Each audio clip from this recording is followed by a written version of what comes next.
Moi, ma plus grande fierté, c'est quand un client me dit, bah écoute Olivier, bravo, on n'a plus besoin de toi. Ce qui est quand même assez paradoxal.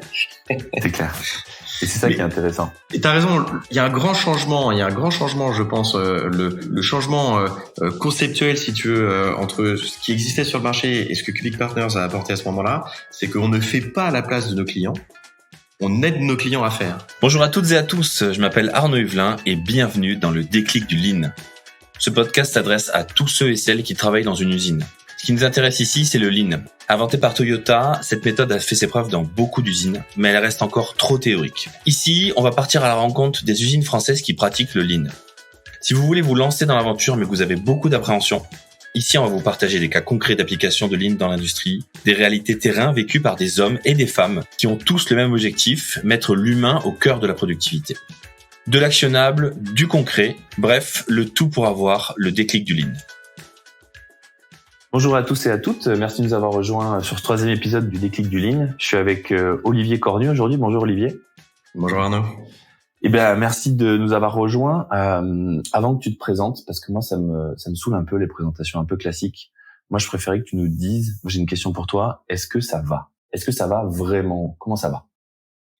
Eh ben moi ça va très bien et je pense que c'est suffisamment rare pour le dire. Je suis presque sur le point de partir en vacances avec le week-end de l'ascension, donc c'est plutôt cool. Et je dois t'avouer que comme tout le monde a été confiné dernièrement, qu'on n'arrivait pas à se voir, faire un tout petit peu de physique, ça va me faire du bien. Voilà. Ah cool. Bon du coup pour ceux qui te connaissent pas, du coup t'es fondateur, c'est ça, de Cubic Partners. Exactement, ouais. Ça fait combien de temps que tu as créé Cubic Partners ? Ben moi, j'ai créé Cubic Partners en 2007, donc il y a 14 ans, si tu veux, maintenant. Juste avant la première crise. Exactement. Et je pense que c'est extrêmement fondateur pour un entrepreneur. Si tu veux, que tu te crées juste avant la crise, ça te donne tout de suite de très bons réflexes sur comment gérer ta structure de coûts, comment gérer la façon dont tu vas vivre finalement en équipe. Et ça, je pense que ça nous a quand même beaucoup structuré dès le départ. Je dois pas t'avouer que j'attends les crises avec impatience, mais je pense qu'on est plutôt prêt à les passer. Du coup, pourquoi t'as créé Cubic Partners en 2007 ? C'est pour faire quoi ? En 2007, j'ai créé Cubic Partners parce que je me rendais compte que les interventions des cabinets de conseil, je les trouvais vraiment pas pertinentes. Alors là, il va falloir que tu nous expliques, on aime bien rentrer dans les détails. Ça veut dire quoi pas pertinente ? Tu vois, concrètement. Moi, j'ai débuté ma carrière dans l'industrie. Et dans l'industrie, ouais. Je voyais un grand cabinet de renom qui ressemble à My Conseil, qui venait tous les 3 ans dans l'usine dans laquelle j'étais et qui, en l'espace de 13 semaines, en 3 mois, si tu veux, sur une méthode qui était particulièrement bien rodée, transformait complètement l'organisation du sol au plafond et obtenait des résultats extrêmement surprenants. Ah, ça marche, hein, y a pas de doute, si tu veux, le Lean, ça marche, et c'était du Lean, j'ai envie de dire, un peu brutal, avec des consultants à la tête bien faite qui travaillaient jour et nuit sur le sujet, mais qui allaient beaucoup trop vite pour nous. Et donc, ils n'étaient pas là pour expliquer, ils étaient là pour obtenir des résultats. Au bout de 3 mois, les résultats sont là. Ils changeaient tout, on redessinait toute l'organisation, tous les process, tous les flux à l'intérieur de l'usine. Donc, les opérateurs étaient perdus, le management avait du mal à suivre. La seule chose qui fonctionnait bien, c'est qu'on obtenait effectivement des résultats opérationnels. Ouais. Mais si tu veux, ça ressemblait un peu à un régime juste avant les vacances d'été. Quand tu te dis je suis à un mois de la plage, ça serait bien quand même qu'on devine au moins la plaquette d'abdos, et à ce moment-là tu te lances dans un régime effréné, tu manges plus rien, tu manges plus que de l'eau, tu bois plus que de l'eau, enfin tu fais vraiment tu affaiblis, si tu veux, ton organisme pour gagner du poids. Tu perds pas tant en graisse, mais tu perds beaucoup en muscle. Et à la fin, t'es pas vraiment satisfait. Sur la photo finish, t'as quand même perdu. Tu rentres le ventre. Ça a un peu de gueule, si tu veux, comme régime. Et puis, dès que la photo finish est faite, tu te jettes sur tout ce qui passe parce que t'as la dalle, que tu te dis attends, maintenant c'est les vacances, j'ai fait un régime, et donc tu reprends tes mauvaises habitudes, bien évidemment avec un effet yo-yo extrêmement important qui fait que à la fin tu récupères plus de poids que tu n'en avais un mois avant les vacances. Ok, donc en fait ce qui se passait, c'est que ce cabinet, il venait chez vous pendant 3 mois, c'était le branle-bas de combat, les chiffres montaient, la direction était contente, et dès qu'il partait, en fait, il y a rien qui tenait, quoi. Il y a rien qui tenait. La direction était extrêmement contente et elle avait raison. Les résultats, la performance opérationnelle était réellement là. Le problème, c'est que nous derrière, on était tétanisés à l'idée de se dire, oh là là, si on touche au moindre truc de ce système dont on n'a pas tout à fait compris les tenants et les aboutissants, les résultats vont baisser et on va se faire défoncer par la direction. C'est quand même ça, hein, concrètement, comment ça se passe. Et donc, à ce moment-là, je me dis, bon, ok, je vais essayer d'apprendre comment est-ce que ça se passe et ainsi de suite. Donc, c'est aussi comme ça que j'ai été formé au Lean, puis au Lean Six Sigma, même si on parle beaucoup moins de ce terme-là, en fait, aujourd'hui. Et 3 ans après, de nouveau, le même cabinet revient pour une raison simple.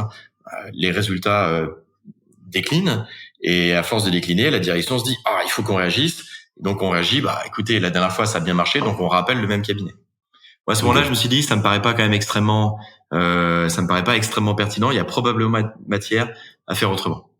Et c'est toute l'idée, si tu veux, qui était derrière la création de Cubic Partners. C'est-à-dire que l'objectif, c'est une double promesse. Bien évidemment, une promesse des meilleures performances opérationnelles. Bien évidemment, comme tous les cabinets qui font du Lean, que ce soit des cabinets de conseil en strat ou des grands généralistes ou des pure players comme nous.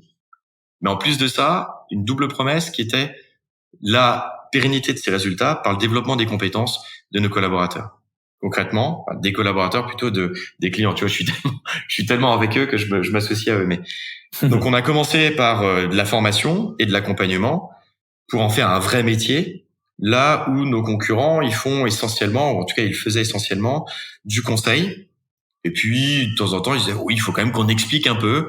Et donc, ils sortaient 3, 4 slides, si tu veux, vaguement animés par un consultant qui répétait ce qu'il y avait sur les slides. Et c'est pas ça de la formation. C'est pas ça le fait de développer les compétences. C'est pas ça le fait de rendre réellement nos clients autonomes. Être capable d'expliquer les concepts, d'avoir des simulations, des mises en situation, puis derrière de les accompagner sur le terrain pour qu'ils puissent ancrer ces apprentissages dans leur contexte très précis et que derrière on puisse résoudre avec eux ou les aider à résoudre les problèmes qu'ils rencontrent. Et c'est toute l'idée, si tu veux, de Cubic Partners et c'est lancé là-dessus en 2007. En fait, t'es plus passé du consulting à la formation, j'ai l'impression. C'est-à-dire que t'as dit à tes clients, on va pas venir faire comme tous les autres cabinets, mettre en place nos outils et point barre. On va vous former à nos outils, on va vous laisser les appréhender, les comprendre et peut-être même mettre en place les vôtres. Et l'objectif, c'est qu'on serve plus à rien, quoi. J'ai un peu l'impression. T'as entièrement raison. Moi, ma plus grande fierté, c'est quand un client me dit, écoute Olivier, bravo, on n'a plus besoin de toi. Ce qui est quand même assez paradoxal. C'est clair. Et c'est ça qui est intéressant. Et t'as raison. Il y a un grand changement. Il y a un grand changement, je pense, le changement conceptuel, si tu veux, entre ce qui existait sur le marché et ce que Cubic Partners a apporté à ce moment-là, c'est qu'on ne fait pas à la place de nos clients. On aide nos clients à faire. Alors ça peut paraître un peu facile, tu vois, en mode coaching, psychopapouille, tu sais, de loin, je te dis, les gars, parlez-vous, enfin, tu vois, deux, trois recommandations comme ça. Allez, tout le monde s'aime, on se parle, c'est facile. Exactement. Mais si tu veux, c'est au contraire une exigence que d'aider à atteindre les résultats, d'ailleurs sur lesquels parfois on s'engage concrètement, et rendre les équipes autonomes. Et franchement, quand tu arrives à faire les deux, c'est extraordinaire. La dernière invitée, c'était Julien Charles de Seven Shape, et il nous disait qu'il avait, vu qu'il fait du conseil aussi, comme toi, formé plus d'un millier de personnes au Lean. Toi, du coup, t'es fondateur de Cubic Partners, donc en fait, j'avais une autre question pour toi, c'est t'as formé combien de personnes qui forment? T'as formé combien de formateurs? On a formé aujourd'hui presque une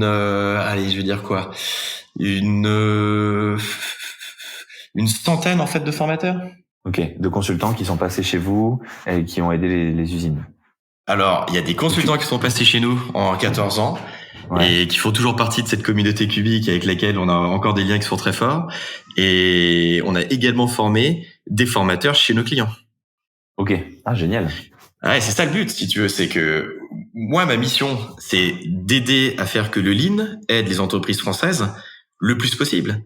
Si à un moment donné, les entreprises ont la maturité pour être capables de former en interne leurs équipes, avec plaisir. Et moi, j'en suis extrêmement content. Mais ça veut dire qu'il faut un minimum de maturité pour pas juste galvauder une démarche qui sinon est mal comprise. On tord les outils pour essayer de faire de l'ancien avec des outils du lean. Et ça, là pour le coup, je déteste ça.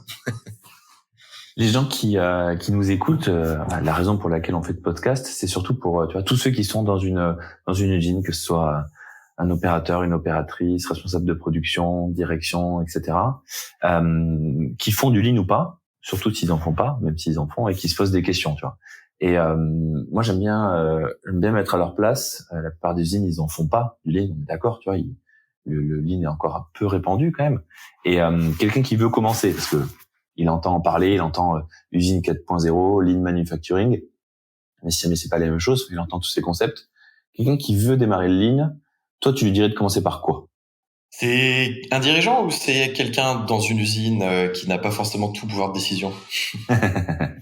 J'aime bien. On va prendre quelqu'un qui n'a pas tout pouvoir de décision, parce que si c'est un dirigeant, il a pris la décision, donc le changement déjà dans sa tête commence. Moi, j'ai envie de partir de quelqu'un, tu vois, genre, c'est même pas le responsable de production, c'est juste en dessous, c'est un chef d'atelier, tu vois, ou un opérateur. Et il a vraiment, lui, pour le coup, très peu, il peut pas prendre beaucoup de décisions. Lui ou elle. Ouais. On parlera, si ça t'intéresse, si on peut revenir dessus tout à l'heure, on parlerait des dirigeants, parce que c'est, je pense, une catégorie tout à fait à part de personnes. Et dans le cadre du lean, c'est toujours pour moi un sujet de préoccupation de voir des dirigeants qui disent à leurs équipes changer et qui eux-mêmes ne s'approprient en aucun cas le changement ou ne se posent même pas la question de savoir en quoi est-ce qu'ils doivent changer leur façon de faire. Alors même que bien évidemment les dirigeants, ils influencent bien au-delà des décisions qu'ils prennent, mais par leur comportement, ils influencent très largement la façon dont leurs équipes se comportent. Mais refermons le sujet, on le rouvre si tu veux. Si tout à l'heure. On peut commencer on commence par les dirigeants, mais j'oublie pas les opérateurs. Mais ça m'intéresse. Vas-y, commençons par un dirigeant. Exactement ce que tu viens de dire, la situation, je l'adore. Un dirigeant qui se dit, je vais faire changer mes équipes. Toi, le premier truc que tu as envie de lui dire, c'est change-toi, toi.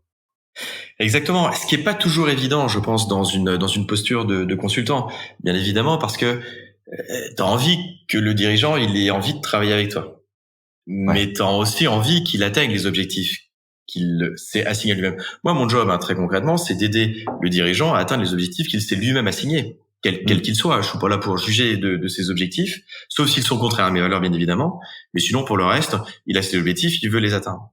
Et bien souvent, l'image que le dirigeant se fait du lean, sauf ceux qui ont déjà expérimenté le lean et qui sont très avancés sur le sujet, mais très souvent je rencontre des dirigeants qui ne savent pas ce qu'est le lean très précisément, qui s'en font une idée et qui le voient comme étant un outil comme un autre pour obtenir de la performance opérationnelle. C'est à la fois vrai et pas tout à fait vrai. C'est-à-dire que c'est quoi la vision qu'ont la plupart des dirigeants, des gens qui nous écoutent aussi, qui est fausse sur le lean? C'est une démarche de réduction de coûts, c'est une démarche de réduction des stocks, c'est rendre l'organisation plus agile. En fait, c'est pas que c'est faux. En fait, c'est à la fois, si tu veux, ça obtient bien ces objectifs-là, mais cela ne peut réussir qu'à partir du moment où c'est une approche globale dans laquelle le dirigeant s'insère et qui va devoir changer et modifier ne serait-ce que la perception qu'il a. Je donne quelques éléments de perception de clients pas actuels, mais un peu plus anciens, de toute façon, parce que personne ne puisse s'en reconnaître sur le sujet, mais t'inquiète pas, il y a beaucoup, je m'en garderai bien, mais si tu veux, des dirigeants qui, par exemple, ont le sentiment que le lean, c'est un projet. Mais que c'est en aucun cas du run. Alors même que quand tu prends l'un des changements majeurs, c'est notamment la présence sur le terrain et la capacité du dirigeant à appréhender la vraie réalité du terrain et de la façon dont ces équipes sont confrontées à des difficultés. Il faut aller se rendre sur le terrain, il faut bien voir ce qu'il en est et prendre cette habitude de ritualiser sa présence sur le terrain. Tu viens de dire un truc qui est c'est un truc qu'on dit pas souvent, ça, j'aime bien. Tu viens de dire, de ce que j'ai compris, tu viens de me dire, le lean, c'est pas un projet, c'est du run. Traduction, le lean, soit on en fait tout le temps, soit on n'en fait pas. Exactement.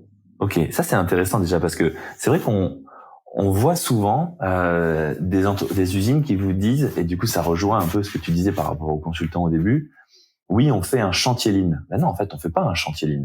Soit on décide que l'usine, elle va perpétuellement faire de l'amélioration continue, soit en fait, elle en fait pas. Exactement. Bien évidemment, on prend un consultant pour initier la démarche. On veut faire un premier chantier de façon à bien comprendre et pas juste lire des choses, même si ça marche. Mais on s'en parlera après sur et si je ne suis pas décisionnaire, comment est-ce que je peux faire évoluer les choses. Mais les dirigeants veulent lancer des chantiers, créer une impulsion positive sur des chantiers qui, bien évidemment, obtiennent des résultats. Et de plus en plus souvent, et là je vois une amélioration depuis une dizaine d'années à peu près, ou en tout cas, peut-être qu'on attire plus facilement ces clients-là, ils disent « je veux que ce soit un changement culturel et je veux que ça se fasse de manière sympa ». Alors, pourquoi sympa? Parce que ce sont des outils qui sont un peu compliqués, c'est de l'analyse, c'est différent, c'est souvent au départ du travail en plus demandé aux équipes. Donc si ça se passe pas de manière enthousiasmante, bah c'est compliqué. Et ça, je suis vraiment un fervent avocat de générer de l'enthousiasme dans les chantiers lean, de manière générale dans le mode de fonctionnement des entreprises. Et donc il lance un chantier. Ça c'est génial ça, parce que moi je suis un tout petit peu plus jeune que toi et c'est vrai qu'on a cette image de l'usine où les gens sourient pas et où c'est dur. Et finalement, plus je creuse ce secteur, plus je rencontre de gens comme toi et même des responsables dans les usines et tout. Et en fait, plus on voit que c'est justement l'objectif, c'est l'inverse. L'objectif, c'est d'avoir la banane et d'être fier. La fierté, moi j'adore ce mot-là dans les usines. Les gens, il faut qu'ils soient fiers de ce qu'ils font et il faut qu'ils le fassent dans des bonnes conditions, quoi. Et toi, tu défends ça, du coup. Je suis entièrement d'accord avec toi. Pour moi, c'est hyper important. Et le terme de fierté, il est pas toujours très facile à utiliser ou à faire comprendre, mais je suis entièrement d'accord avec toi.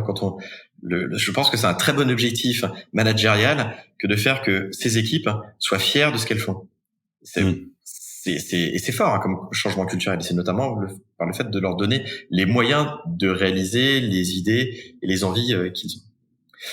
Et donc, si tu veux, les dirigeants, ils lancent des chantiers qui, bien évidemment, produisent des résultats. C'est sympa, ça crée une énergie, si tu veux, le fait de travailler en équipe, ainsi de suite. Mais derrière, il faut qu'il y ait du run. Ouais. Et le run, c'est pas juste de maintenir les résultats tels qu'ils sont obtenus, mais c'est de continuer à progresser. Et nous, quand on quitte, et moi, ce que j'aime bien faire, c'est revenir tous les mois, voir le périmètre avec le dirigeant, de façon à pouvoir l'interpeller sur la posture que lui-même il a dans ses interactions avec l'équipe.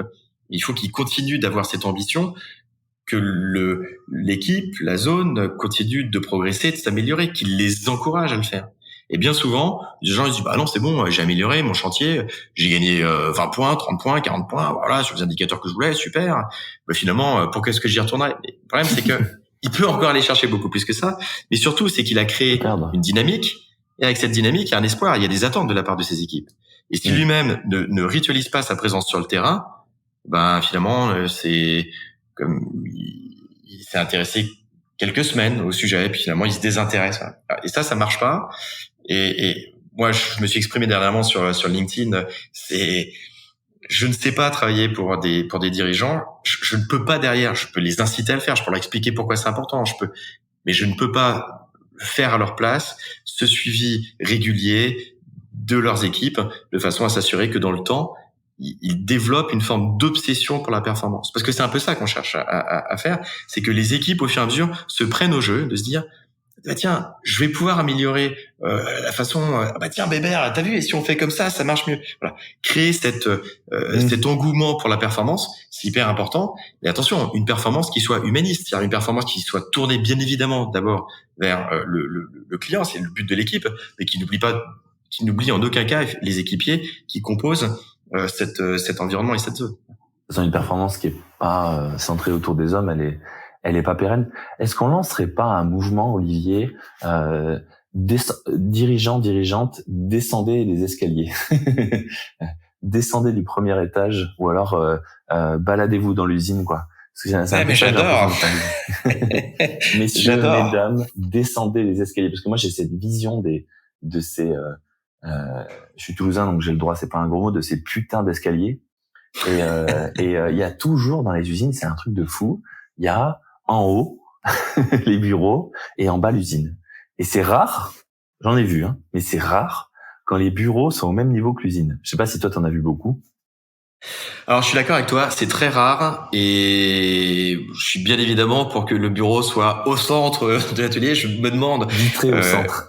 Ouais, exactement, vitré au centre juste pour pouvoir se parler sans brise. Tout dépend bien évidemment de l'industrie, mais surtout être le plus proche possible du terrain. C'est effectivement ça, je pense, l'une des révolutions majeures du Lean et ce qu'il apporte aux dirigeants. J'accompagne de plus en plus, si tu veux, de dirigeants sur le terrain parce que je me rends compte qu'ils sont presque souvent tétanisés, ce qui peut paraître surprenant, mais ils sont mal à l'aise, y compris des patrons d'usine, d'être mal à l'aise ou au-dessus, si tu veux, des gens qui sont directeurs industriels, ainsi de suite.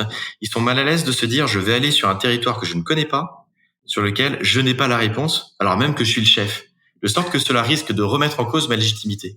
Ça va faire une belle transition, ça. Parce que j'ai pas oublié les opérateurs ou les responsables d'atelier qui ont peu de pouvoir de décision. Ça, c'est un message qui est intéressant pour eux. Vos dirigeants, vos responsables, et ben finalement, l'usine, c'est pas leur territoire, c'est le vôtre. Enfin, en tout cas, c'est la perception un peu, tu vois, de ce que tu es en train de dire, si j'ai bien compris, un peu le terrain, finalement, c'est pas mon lieu de travail, c'est le lieu de travail des opérateurs. Et donc, je suis pas tout le temps légitime. En fait, c'est effectivement le lieu de travail des opérateurs. Il faut que l'équipe s'approprie son territoire. Et le dirigeant, là où il crée de la valeur, je pense que les dirigeants ont le sentiment qu'ils ne créent pas de valeur en allant sur le terrain. Alors même si c'est pas leur terrain au sens où ils n'en ont pas la propriété, si tu veux, en premier lieu, en fait, c'est son équipe. C'est son équipe. Pour moi, si tu veux un dirigeant, de façon à ce que les équipes soient centrées sur la production pour le client, il faut que le reste du management soit centré sur ses équipes. Chacun son job. Un peu comme un coach de foot, finalement, il va pas aller sur le terrain, mais Exactement. T'as entièrement raison. C'est pas lui qui va marquer. Par contre, c'est lui qui va aider son équipe, qui va les encourager, qui va les aider à prendre du recul sur la façon dont ils sont organisés, de façon à ce qu'ils marquent plus de buts. T'as entièrement raison. J'aime beaucoup ton image. Merci, moi j'adore les comparaisons. Et du coup, ce chef d'atelier, même responsable ou opérateur, qui voit le lean, déjà, ça c'est intéressant. Moi, je suis en train de prendre le parti pris d'une personne, donc d'un opérateur, qui veut que son usine s'améliore. Et je suis sûr que les gens qui nous écoutent pensent que c'est à la marge, alors qu'au contraire. Je sais pas ce que t'en penses, mais moi j'ai plutôt l'impression que tous les opérateurs, opératrices auraient envie qu'on mette en place de l'amélioration continue dans leur usine. Déjà, c'est un premier mythe qu'on pourrait casser, non ? Ah, complètement.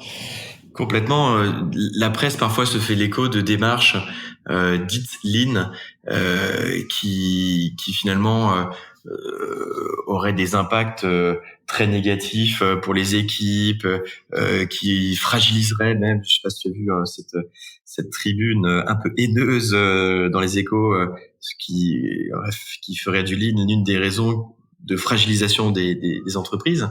Industriel en particulier. Ce lean là dont il parle, c'est peut-être celui dont tu nous parlais au début du podcast. C'est le lean bourrin qui vient tout casser et qui écoute pas les hommes. En fait, et c'est même pas du lean finalement, parce que si on écoute le vrai lean, c'est pas ça. Non, je suis d'accord avec toi. Ce n'est pas du lean.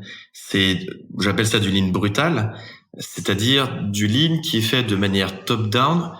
On habille avec du vocable lean et des outils du lean, des démarches qui viennent d'en haut, qui sont menées par des directions avec des consultants qui regardent des fichiers Excel et qui disent c'est là qu'on va gagner. Ouais, donc déjà, ça c'est pas du lean pour tous ceux qui nous écoutent, on est d'accord. Et du coup, le vrai lean alors, celui que les opérateurs veulent. Encore une fois, on casse le mythe. C'est quoi le vrai lean que les opérateurs veulent ? Le vrai lean, c'est celui qui permet une définition, ça pourrait être de dire on veut répondre à 100% de la demande du client. Avec de manière la plus efficiente possible en se basant sur le développement des équipes. Et c'est ça que il faut arriver à la troisième partie, si tu veux, de la définition, parce que c'est elle qui est le fondement de tout. C'est-à-dire que l'objectif du lean, c'est d'aider les équipes à prendre en main l'ensemble de leur périmètre et de leur donner des outils d'analyse, des façons de voir les choses qui leur permettent d'améliorer leur performance, mais y compris leur qualité de vie au travail. C'est ça que l'on cherche à faire. J'aime bien résumer souvent quand on me demande quelle est ma mission. Je réponds ce qui peut paraître un peu surprenant. Je veux aider les entreprises à réconcilier la meilleure performance opérationnelle avec une vision humaniste du management. Le Lean, à la base, c'est une vision extrêmement participative du management. C'est une vision où on veut aider chacun des opérateurs, chacun des membres de l'équipe à prendre conscience de l'impact qu'il y a entre ce qu'il fait et le résultat que cela produit, les impacts que ça a sur son environnement. Donc c'est l'inverse de l'opérateur qui est centré sur sa tâche, extrêmement répétitif toute la journée et qui regarde pas autour de lui. C'est génial que tu me dises, ça me fait penser à en fait, on a d'un côté les opérateurs qui aimeraient qu'on fasse du Lean dans leur usine pour à la fois améliorer leurs conditions de travail, la fierté qu'ils ont à travailler et ce qu'ils produisent, mais qui pensent que la direction ne veut pas ou je sais pas trop d'ailleurs ce qu'ils pensent. Et de l'autre côté, on a des directeurs qui aimeraient bien que la productivité augmente, mais qui sont persuadés que ça n'intéresse pas les opérateurs. C'est un peu comme les femmes viennent de Vénus et les hommes de Mars. Je crois que c'est l'inverse. En fait, les deux ont ça à cœur finalement, mais ils se le disent pas. Et il y en a et alors qu'en fait, ouais, ça ne va. Ce qui est rigolo, c'est que j'ai jamais vu, tu vois, moi personnellement, une démarche Lean, par exemple, qui supprimait des emplois. C'est au contraire souvent, il va y avoir des tâches inutiles. Mais en fait, personne voulait les faire, ces tâches-là. Donc, tout le monde est bien content qu'elles n'existent plus. Et on va pouvoir ouvrir d'autres activités, agrandir l'usine et faire d'autres choses en plus, quoi. Et finalement, ça, c'est une crainte des opérateurs qu'il faut tuer. Et d'un côté, la crainte des dirigeants, des directeurs, souvent, c'est de se dire, oui, mais les opérateurs, s'ils peuvent en faire le moins possible, ils en feront le moins possible. Et ça aussi, c'est faux. Et je sais pas comment le tuer. Parce que tu vois, c'est assez antinomique, finalement, entre ces deux catégories de personnes. Moi, je connais pas d'entreprises qui aujourd'hui disent moi je sais pas quoi faire. J'ai trop de monde et puis en fait je sais pas comment les occuper. Ça n'existe pas. Globalement, ça n'existe pas. Il y a des actions, des produits, des services qui ne sont pas rentables, qui se développent pas, qui ne font pas gagner de l'argent à l'entreprise, ok. Mais il n'y a pas d'entreprise qui se passe. Donc tout le sujet c'est soyons plus efficients dans notre façon de faire et redéployons notre capacité de production, d'intervention ailleurs sur d'autres produits, sur d'autres façons de faire. C'est, j'ai envie de dire, indépendant. Malheureusement, il y a des entreprises, en particulier dans le contexte Covid, dans lequel j'espère qu'on est en train de sortir, je l'espère, mais qui ont été en difficulté malgré toutes les aides du gouvernement et qui ont dû effectivement licencier. Mais c'est pas parce qu'elles faisaient du Lean ou quoi que ce soit. C'est elles en auraient fait avant, elles auraient été plus efficientes, elles auraient eu encore mieux la capacité à se préparer à ce type de crise. Voilà. Pour moi, les deux sujets sont l'un n'est pas la conséquence en fait de l'autre. Est-ce que t'as un coup de gueule à faire passer? Mon coup de gueule, j'en ai parlé un tout petit peu tout à l'heure sur les dirigeants. J'ai de toute façon je suis beaucoup plus dur avec les dirigeants qu'avec les opérateurs. Ils savent encaisser, il faut. Ouais, c'est ça. Et je pense qu'aujourd'hui, ils ne se rendent pas compte à quel point est-ce que le Lean, de manière générale, les opérations indépendamment en fait du Lean, sont créatrices de valeur et pas seulement destructrices de valeur ou finalement un peu des emmerdes à rallonge. Je suis pas toulousain, mais je me suis permis. Vas-y. Je t'autorise. Aujourd'hui, il y a quand même je pense qu'il y a une évolution majeure aujourd'hui qui arrive, qui est en train de se faire, mais tout doucement. Et mon coup de gueule, c'est en fait, je trouve que ça arrive pas suffisamment vite.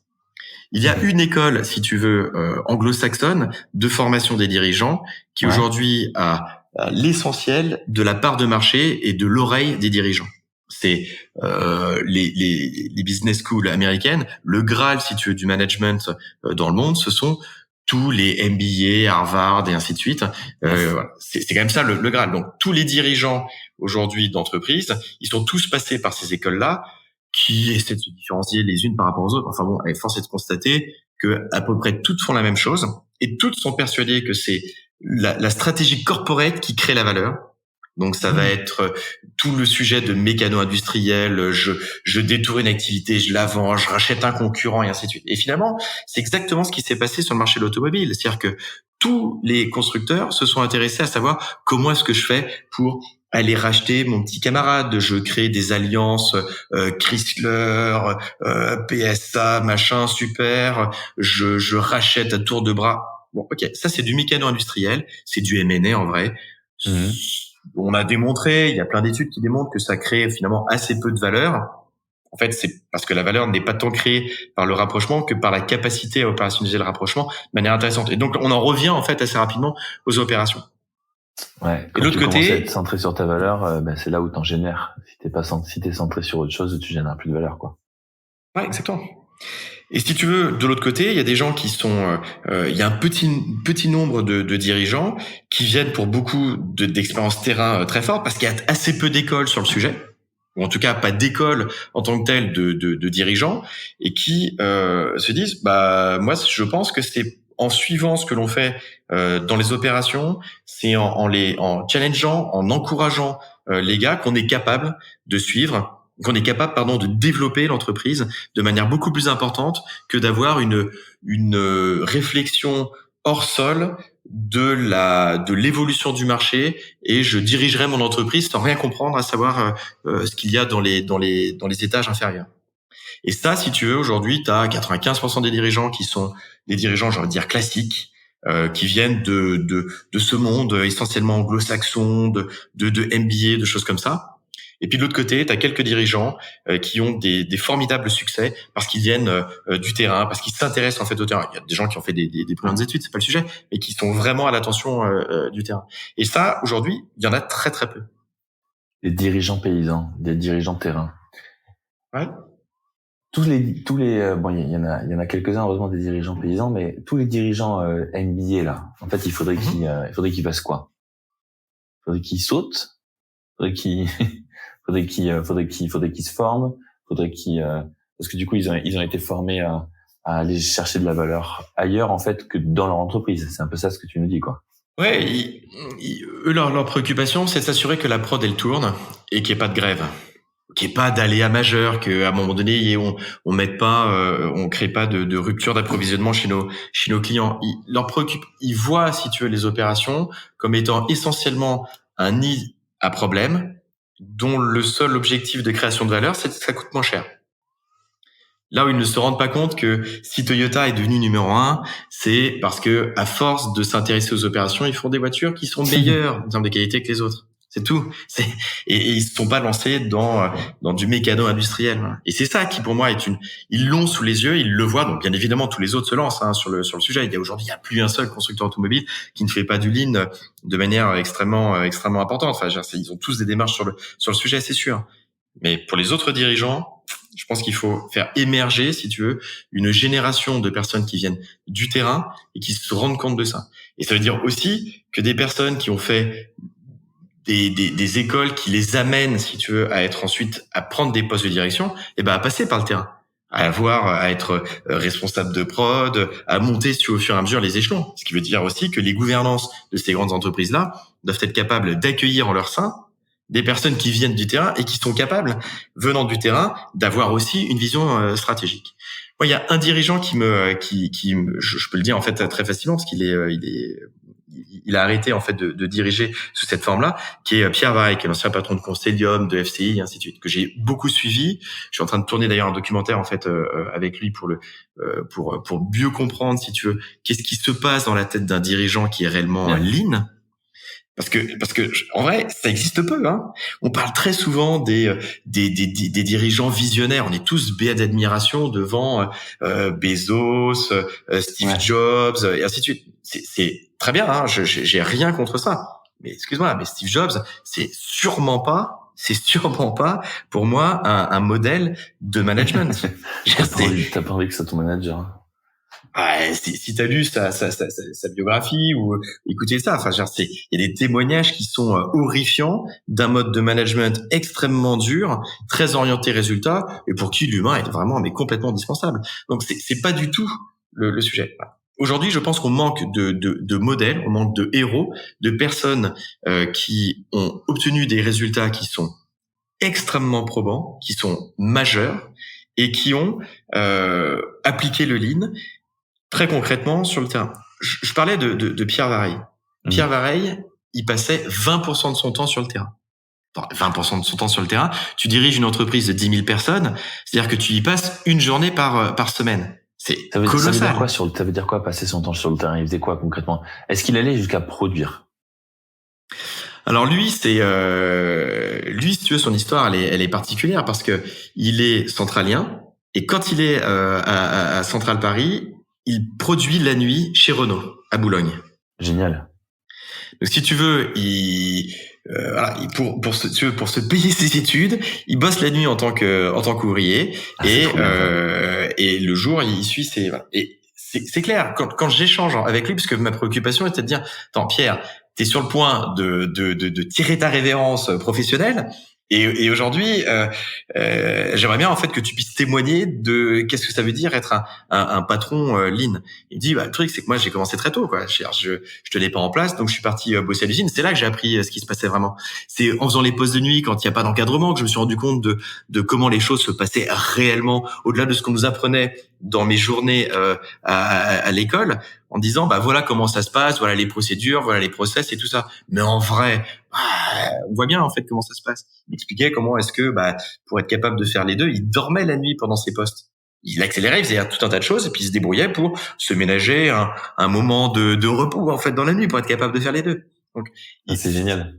C'est là, si tu veux, concrètement qu'il a appris. Et puis derrière, il a commencé dans l'industrie en tenant des postes de responsabilité opérationnelle, de prod et des choses comme ça.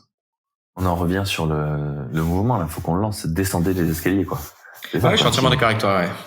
Écoute, en bas. Je te proposerai ce documentaire, si tu veux, comme pièce à conviction, si tu veux, de ce mouvement Descendez des escaliers, qui pour moi est vraiment un sujet majeur. Je pense qu'on passe beaucoup trop peu de temps à former des dirigeants sur le sujet, et il va y avoir une évolution, si tu veux, sociologique pour qu'il y ait de plus en plus de dirigeants qui viennent du terrain.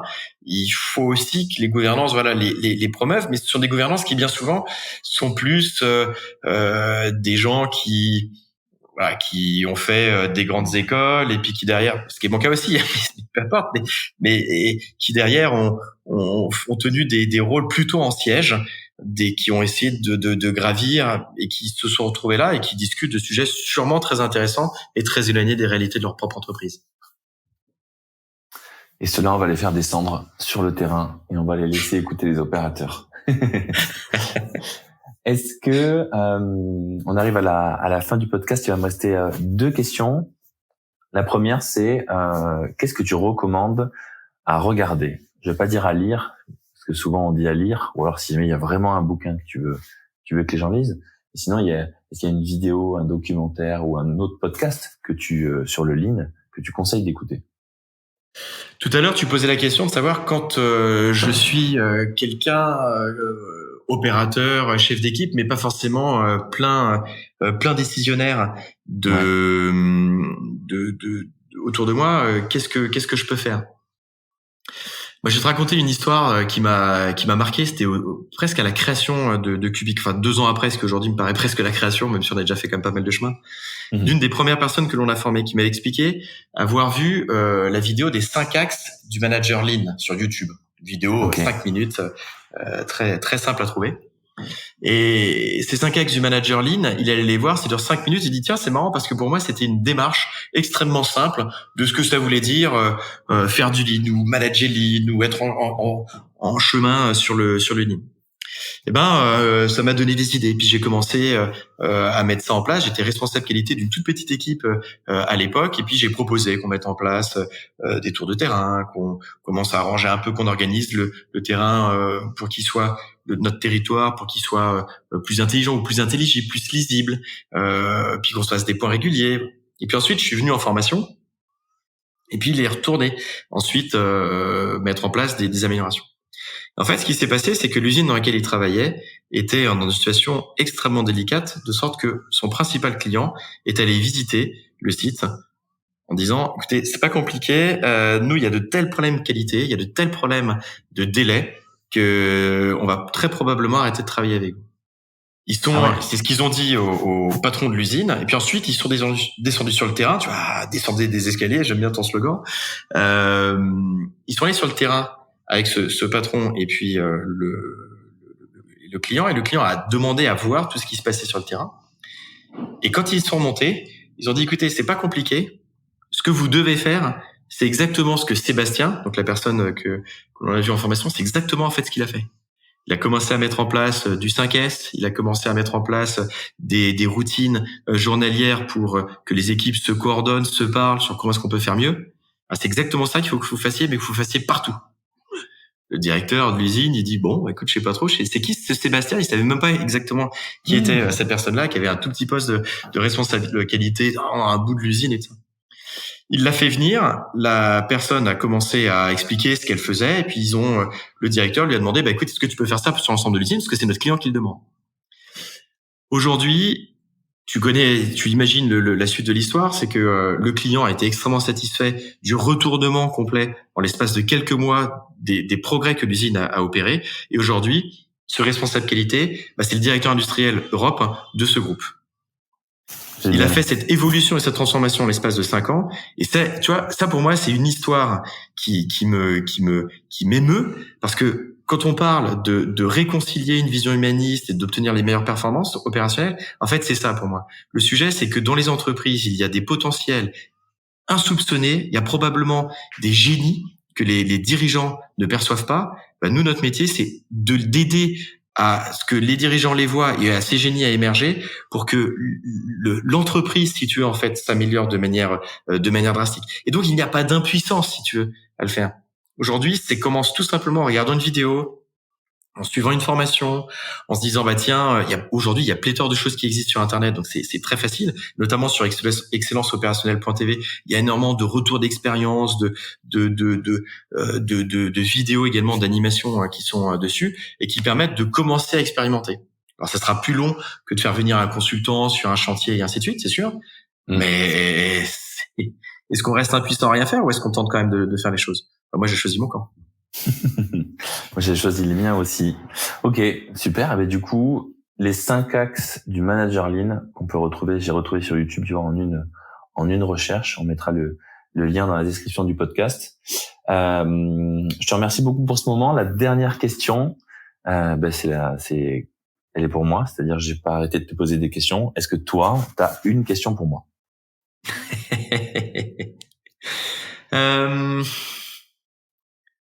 Je n'avais pas prévenu, donc tu as le droit de... Non, ouais, t'as raison. C'est une très très bonne question. Tu as l'air d'être quelqu'un de très engagé et j'adore ça parce que je pense qu'on ne fait bouger le monde qu'avec des convictions fortes, parfois des coups de gueule comme tu m'y as incité, même si je pense que c'est pas tellement la violence verbale mais plutôt la force des convictions qui est importante. Si toi tu avais une conviction, une chose que tu veux changer à ton humble échelle, si tu veux, comme moi, mon humble échelle, mais genre vraiment dans notre environnement direct, s'il y a une chose que tu as envie de faire, qui serait un peu ta mission, une conviction que tu aimerais qu'elle perce, si tu veux, en fait, à jour encore plus que c'est le cas aujourd'hui, ça serait laquelle? Ça serait l'empathie. C'est devenu mon mot préféré. Et en fait, c'est ce qu'on fait avec nos boutons avec des clics. La base de l'empathie, j'ai pas la définition exacte, mais c'est je me mets à la place de l'autre. J'essaye d'avoir son point de vue, de comprendre ce qu'il ressent, ce qu'elle ressent et comment il voit les choses sans le juger. Et du coup, ça pour moi, c'est le plus gros problème. Alors pas que dans les usines, je pense dans les couples, dans les écoles, dans l'administration, un peu partout, mais si on reste centré sur les usines, c'est un des plus gros problèmes, c'est que les points de vue des gens sont différents. Et quand on a un point de vue différent, on voit les choses différemment et donc on prend des décisions différentes et on comprend pas pourquoi l'autre est pas content, énervé, travaille moins, travaille plus, etc. On sait pas ce qui s'est passé parce que on s'est pas mis à sa place. Et nos boutons, du coup, ils aident à ça. C'est aussi une des raisons pour lesquelles on les fait, parce que les boutons, ils servent à compter et finalement, ils servent à donner au manager le point de vue de l'opérateur qui passe sa journée avec des arrêts, avec des problèmes. Et donc ouais, s'il y a un truc que je voulais changer, j'aimerais que tout le monde, moi y compris, parce que je fais la leçon, mais je pense que on est vraiment, je pense pas être vraiment totalement, je sais pas comment on peut dire, maître bon en empathie. J'essaye de plus en plus, mais j'aimerais bien que tout le monde pas soit doué de ça d'un coup, mais plus se dise tiens, allez, j'essaye. Ce matin, j'essaye de me mettre à la place, sincèrement, vraiment sincèrement, de mon opérateur, de mon directeur, de mon chef d'atelier, du mec au magasin, du mec au bureau d'études, de mon client. J'essaye chaque jour, chaque semaine, de me mettre à la place de quelqu'un d'autre, vraiment, de comprendre, d'essayer de voir comment lui il voit les choses et de voir à quel point mes actions l'impactent et inversement. Ça serait mon rêve, ça. Et effectivement, tes boutons peuvent clairement aider à créer ce lien entre le terrain et des dirigeants qui sinon ne voient que les problèmes et ne se rendent pas compte de la réalité concrète du terrain. Mais descendez des escaliers. C'est ça, descendez des escaliers. Ton slogan. Ouais. Mais après, tu vois, les boutons, ils font pas tout. C'est important de le rappeler. C'est pour ça qu'on invite aussi des consultants pour toi. C'est aussi pour ça que je fais des podcasts. Et ce qu'on dit souvent à nos clients, mais c'est ce que tu leur dis aussi, c'est le lean, en fait, c'est un outil. Moi, mes boutons, c'est un outil. Quand vous achetez un tournevis, vous attendez pas à ce qu'il vise tout seul. Les boutons, c'est pareil. Ils vont pas révolutionner votre usine tout seul. Ils vont juste vous montrer les choses. Après, c'est à vous d'agir.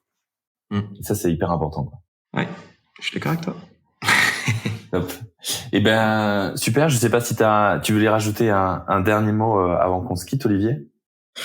Non, moi tout va bien. Je te remercie vraiment de cet échange à la fois sympathique et puis je trouve que en fait ça m'a fait du bien de reparler de sens là où très souvent on est dans la technique et je trouve que la période actuelle, si tu veux, on est quand même beaucoup centré sur de l'exécution de tâches tous derrière nos PC et ainsi de suite. Je trouve que ça fait vraiment du bien de pouvoir parler sens. Donc vraiment merci pour ton invitation. Avec grand plaisir. Merci à toi d'être venu, nous avoir présenté tout ça. Merci à tous et à toutes d'avoir écouté ce podcast. Et je vous dis à la prochaine.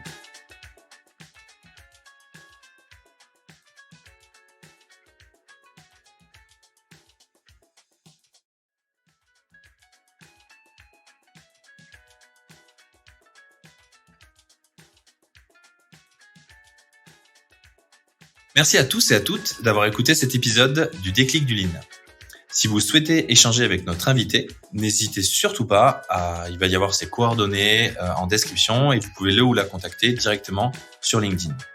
Si vous souhaitez participer à un épisode du podcast du Déclic du Lean, je vous invite à me contacter soit sur LinkedIn ou à m'écrire directement par email arnaud@declic.fr, declique.fr. Enfin, si vous voulez en savoir plus sur nos boutons et sur ce qu'on fait dans les usines, vous pouvez trouver toutes les informations sur notre site internet declic.fr, declique.fr ou sur LinkedIn. Je vous remercie encore pour votre écoute et je vous dis à la semaine prochaine pour un nouveau podcast sur le Lean dans les usines.